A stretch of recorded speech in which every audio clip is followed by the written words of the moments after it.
機場保安有限公司咧，提供一個國際標準啦、優質嘅一個航空保安服務。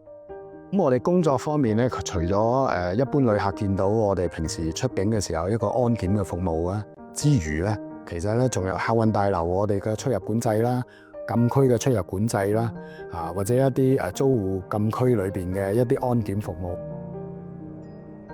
我哋公司咧都好重視紀律嘅，咁我哋咧就晉升嘅階梯咧各方面咧好清晰嘅。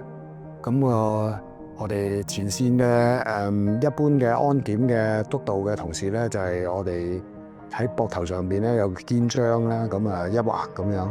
咁我哋有時俗稱咧叫一柴。當佢晉升到隊長嘅時候咧，佢就變咗兩柴啦。咁待晉升到保安主任或者總保安主任嘅時候咧，有時我哋叫咧就係好似警隊裏邊嘅時沙啊、沙展咁嘅階級噶啦。其實咧，同明愛嘅合作咧，我相信都應該有成10年有多噶啦。我哋好多時咧都會喺你哋嘅一啲 ERB 嘅訓練課程啊，我哋都會嚟咧作一個簡介嘅。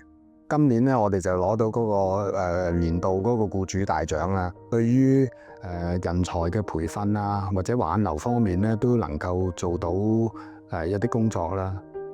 我哋就多方面嘅 ERB 嘅活動咧，我哋都好積極參與嘅。另外，我哋亦都有參與咧，就係同訓練機構裏邊參加咗一個咧，就係一條龍就業計劃啦。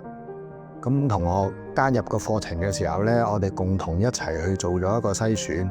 咁亦都係我哋認為係呢個同事能夠符合到我哋入職嘅要求咧，完成課程之後咧，可以直接再加入我哋公司。希望所有畢業嘅同學咧，我哋更加有心機咧，留喺我哋公司繼續工作。